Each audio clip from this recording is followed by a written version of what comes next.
કેટલા વર્ષથી આ દીકરો બીમાર છે? 40 વર્ષ જેવું થઈ ગયું. 40 વર્ષથી આ માનસિક બીમાર છે. હા. અને પરિવારમાં કોણ કોણ છે બા? મા દીકરો 2 છે. બોલો બા, કઈ જગ્યાએ તમે આવ્યા? કંજરડા. ગામ કંજરડા. કંજરડા. અને દીકરાને મૂકવા આવ્યા. કેટલા વર્ષથી આ દીકરો બીમાર છે? 40 વર્ષ જેવું થઈ ગયું. 40 વર્ષથી આ માનસિક બીમાર છે. હા. અને પરિવારમાં કોણ કોણ છે બા? મા દીકરો 2 છે. દાદા ઈ ઓફ થઈ ગયા. કેટલા વર્ષથી? આ 100મું વર્ષ જાય. 6 વર્ષથી દાદા ઓફ થઈ ગયા.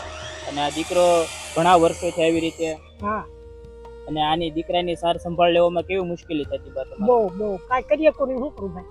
વૃદ્ધાવસ્થા આવી ગઈ, કાઈ કામ કરી ન શકો તમે. દાડીએ જવાનું જઈએ જ નહીં, શું જાવ? શરીર નો હાલે ને બા, ઉંમર થઈ ગઈ. બા રડશો નહીં, કારણ કે હું સમજી શકું છું તમારી પીડા, તમારું દુઃખ. કારણ કે ઘરે આર્થિક સ્થિતિ બહુ નબળી, ઘરે કોઈ કમાનારું નહીં, અને દીકરાનું કામકાજ તમારાથી થાય નહીં. તો હવે આખરે કરવું તો કરવું શું? માટે તમે મૂકવા આવ્યા છો. એટલે મૂકવા આવવું પડ્યું. હા. અને આરે કોણ છે આ ભાઈ? બાજુવાળા. શું નામ તમારું? હિંમતભાઈ ખૂબ સારું કામ કર્યું છે કે તમે એવા મજબૂર જીવને આ માનવ પરિવાર ટ્રસ્ટના આશરા સુધી મૂકવા આવ્યા છો. આપનો આભાર. બા ચિંતા કરશો નહીં, આ દીકરાને તો માનવ પરિવાર ટ્રસ્ટ આશરો આપે. મિત્રો, આ 500 કરતા પણ વધારે મંદબુદ્ધિ ભાઈઓ અને બહેનો આશરો લેશે.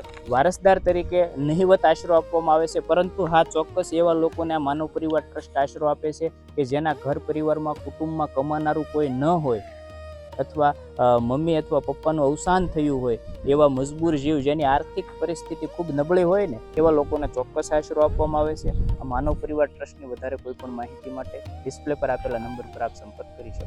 ધન્યવાદ.